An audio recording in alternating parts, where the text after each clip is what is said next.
ఇంకోటి అనుకుంటారనుకోవడానికి కాదు. వాళ్ళు చెప్పినట్లు పార్టీలకు అతీతంగా నాతో ఉన్న వ్యక్తులు ఉన్నారు.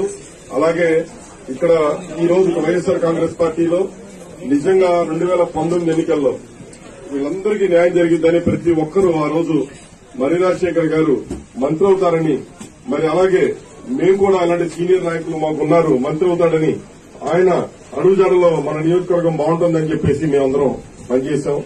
పనిచేసిన క్రమంలో మాకు కుటుంబ సభ్యులుగా ఆప్తులుగా తయారై మొత్తం అందరం కూడా ఈ రోజు నాతో సన్నిహిత సంబంధంగా తయారవడమే ఒకటే కొత్తగా అనేది లేదు అసలు.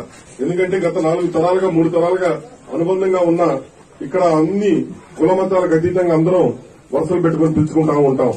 అందరం ఒకళ్ళింటో ఒకళ్ళు భోంచేస్తా ఉంటాం. ఎటువంటి పరిస్థితుల్లో ఏదో ఊరికే కాదన్నా, ఖచ్చితంగా నా మనస్ఫూర్తిగా నేను చెప్తున్నాను, నాకు కాని పక్షంలో మర్రి రాజశేఖర్ గారికి ఇస్తే 20 కోట్లు నేను చందా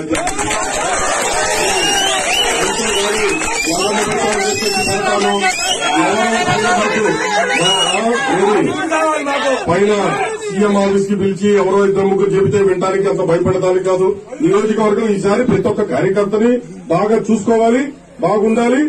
మన కార్యకర్తలు నాయకులమే తప్ప తెలుగుదేశం అనేది కేసులు పెట్టింది చూపించండి. ఈ 5 సంవత్సరాల్లో ఒక్కరు కూడా నేను ఓపెన్ గా చెప్తున్నా. మరి మా వైస్ చైర్మన్ గారు కొలిశెట్టి శ్రీనివాసరావు అన్న గారు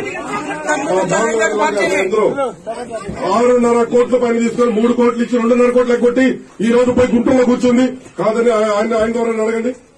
నాకు 6.5 కోట్లు ఇవ్వాలి. నేను ఇందాక సజ్జల దగ్గర అడిగితే ఆమె ఇచ్చింది వదిలేయని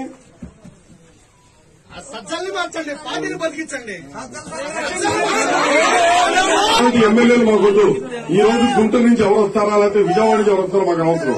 చిలకలూరుపేట వ్యక్తిగా ఇక్కడ నేను ఉన్నానా లేదా అనే దానికన్నా చిలకలూరుపేట వ్యక్తిని, నిజమైన వ్యక్తి, కరెక్ట్ అయిన వ్యక్తిని పెట్టండి. నిన్న చిలకలూరుపేట వ్యక్తిని ఇచ్చారు. ఒక ఆడపిల్ల కష్టం తెలుసన్నారు, అదన్నారు, ఇదన్నారు.